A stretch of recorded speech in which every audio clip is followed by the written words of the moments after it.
bringing it back to that, I mean, do we have these billionaires? How does a basic income affect their role in society? Is it what, because, there's billionaires who are in favor of a basic income, like Elon Musk. Is it, and a lot of people on the left are suspicious of it because of that. And they're like, it's a trap. They know that all the money will end up flowing to the people who own the means of production anyhow. The billionaires will be even richer and we'll be like sort of stuck in this rut on our basic income with no real power.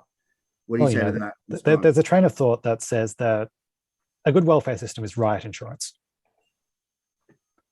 So you could see it that way in terms of a BI as the bread half of bread and circuses, and I think that's it's a moderately valid viewpoint. The question is, you've got your basic income. What society around it? I think you can have basic income in societies which are dystopian in this way, and a basic income in societies which are utopian in different ways. So I'm not sure it's some people might see it as tainted by association, but I'm not sure it's actually a useful distinguishing feature between those kinds of societies, because you can have things which would be validly called a basic income in societies that we want to live in and societies that we don't want to live in. Okay, John, if that makes sense. Yeah, that makes sense to me. I mean, if anyone else wants to ask a follow-up question, they can. Otherwise, we'll go to John. Okay, well, just briefly, in response to what Alex is saying, there is what's called the genetic fallacy. And basically, I guess I'm not going to get very far arguing with people who disagree with me, but given that we're all more or less nodding, but there is a sentiment that a rose can grow from a dung heap. In other words, this thing should be assessed on its merits, not worrying excessively about its origins. And to worry excessively about something's origins is that's the genetic fallacy. But I guess I'm following through on some of the images of what a world with universal basic income around the Pirate Party would look like. And one of the things I was talking about was cottage industry.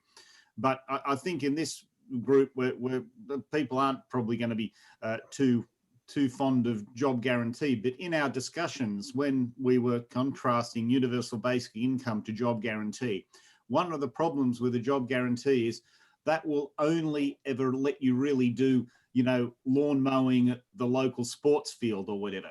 If you want to become a plumber, say, a plumber needs an absolute bucket load of tools. Now, you might have a situation where you become a plumber, you become qualified, and every day you go to a bank that has plumbing tools or whatever, rather than having so many of your own. But the thing is, we can get a style of Arab-style capitalism or venture capitalism, or how we want to say. Let's say a bunch of people want to get together and put on an amateur dramatic production at their local hall, and they need some backing. So they do get some backing, and the understanding is if this thing works, the backer gets some of the money, and if it doesn't, well, that would just be a loss. So that's an Arab style of finance, because I think you want to be very careful about people who are living marginally on UBI actually going into a debt that goes beyond this particular thing. But again, my vision there is like a whole bunch of Arab style finance or venture capital style finance with people backing small initiatives that are happening. But the thing is, the job guarantee really is limited about letting people become plumbers where they actually require tools or they require collaboration, or people need to hire a hall or whatever. But UBI plus Arab style capitalism, venture capital in circulation, and you could have a government branch that actually doles out this cash to get things started. So again, that's some of the things that I think about is not just cottage industry, but people getting involved in things, taking an initiative, and ideally having an idea and persuading other people to back their idea, which is sort of the model for venture capital at the moment. Because in the US, people back an idea, and if it doesn't work, well, people just go, oh well, never mind, next. But anyway, I'll leave it at that for the present. Alex, do you want to respond to that? There's a world of volunteering out there. I think give people the economic cushion to do more volunteering, they will, because People want to do stuff that they're interested in.